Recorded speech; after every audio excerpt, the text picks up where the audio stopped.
जय हिंद साथियों, थाईसेल्फ अभिषेक प्लेटफॉर्म पर आपका फिर से तहे दिल से स्वागत है।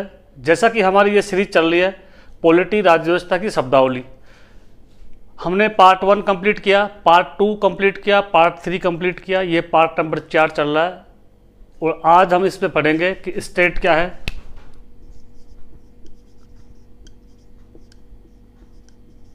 राज्य क्या है, कंट्री क्या है,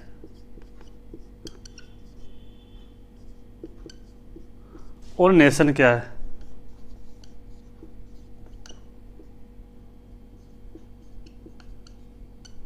आज हम इन 3 शब्दों के बारे में बात करेंगे। इनके बारे में बात करने से पहले हम जो हमने पार्ट 3 में बात की थी उसके बारे में एक बार नज़र डाल लेते हैं कि हमने पार्ट 3 में बात की कि गवर्नमेंट ऑफ स्ट्रक्चर, सरकार के अंग, जिसमें हमने बात की लेजिस्लेटिव, एग्जीक्यूटिव और जुडिशरी के बारे में। देखो, जो लेजिस्लेटिव होती है वो कानून बनाती है और जो एग्जीक्यूटिव होती है वो उस कानून को लागू करती है और जो जुडिशरी होती है, न्यायपालिका होती है, वो न्याय करती है। ठीक है, हम बात करें कि स्टेट क्या है और देश क्या है और राष्ट्र क्या है। स्टेट को समझने से पहले हम एक कॉन्सेप्ट पे बात कर लेते हैं।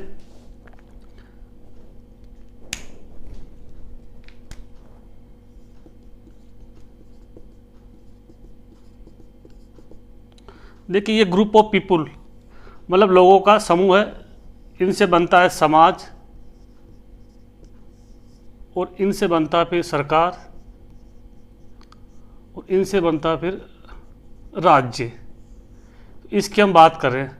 ठीक है, देखिए, स्टेट का मतलब राज्य नहीं होता है। पहले तो आपको मैं स्पष्ट कर दूं, स्टेट का मतलब राज्य नहीं होता है। ये हम बोल देते हैं वो बात अलग है।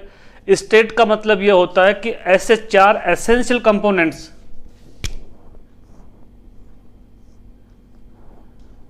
नंबर 1 पॉपुलेशन,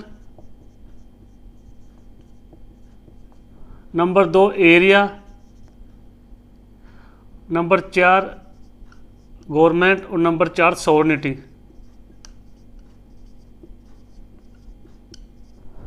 स्टेट का मतलब ये होता है कि 4 एसेंशियल कंपोनेंट्स, नंबर 1 पॉपुलेशन हो, एक जनसंख्या हो, एरिया एक क्षेत्रफल, फिक्स ज्योग्राफिकल बाउंड्री हो, एक सरकार हो जो इनको चलाने के लिए, और एक संप्रभुता हो, सॉवरेनिटी हो, जो अपने आंतरिक और बाह्य मामले में डिसीजन खुद ले, स्वयं ले।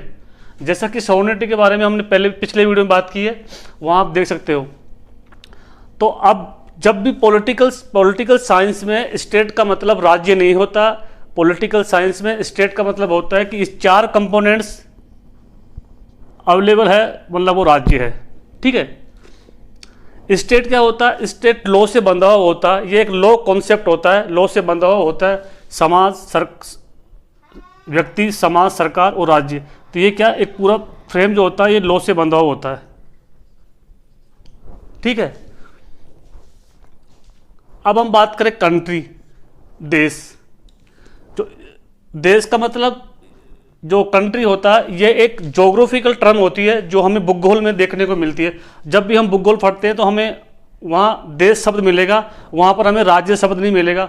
और जब हम पॉलिटिकल साइंस पढ़ेंगे तब वहाँ हमें राज्य शब्द मिलेगा, देश शब्द नहीं मिलेगा। ठीक है, तो कंट्री जो शब्द है ये ज्योग्राफिकल टर्मिनोलॉजी है और ये लैंड मास को डिनोट करती है, मतलब एरिया को। ठीक है, वैसे जो कंट्री होती है वो स्टेट का एक सिमिलर फॉर्म होता है, ऐसे मान लो आप। तो जो स्टेट और जो कंट्री होती है वो सिमिलर फॉर्म में होती है। ठीक है, अब हम बात करें नेशन, राष्ट्र की। देखो, राष्ट्र का मतलब ये होता है कि वह राज्य या समाज जो किसी आधार पर आपसी जुड़ाव महसूस करते हो। मतलब एक कॉमन फीचर्स होते हैं ना, जैसे कॉमन फीचर्स की हम बात करें तो उसमें क्या क्या आ गया, जैसे लैंग्वेज हो गई, कल्चर हो गया, लैंग्वेज हो गई, और रिलीजन हो गया, धर्म हो गया, इस प्रकार। तो नेशन हम किसको कहेंगे कि वह समाज जो किसी आधार पर, किसी आधार में क्या क्या आ गया, लैंग्वेज हो गई, भाषा हो गई, कल्चर हो गया, बहुत सी चीज़ें इसमें आती है। तो वह समाज जो किसी आधार पर आपसी जुड़ाव महसूस करते हैं। जैसे इसको मैं अगर एग्जाम्पल से डिलीवर करूं, तो जैसे हम कभी बाहर घूमने जाते हैं, कहीं इंडिया से बाहर या इंडिया किसी स्टेट में गए, तो वहाँ अगर हमें अपने एरिया को आदि मिल जाता है तो हम बोलते हैं कि यार ये रास्ता नहीं है, तो वहाँ एक क्या होता है, एक आपसी जुड़ाव की फीलिंग्स महसूस होती है।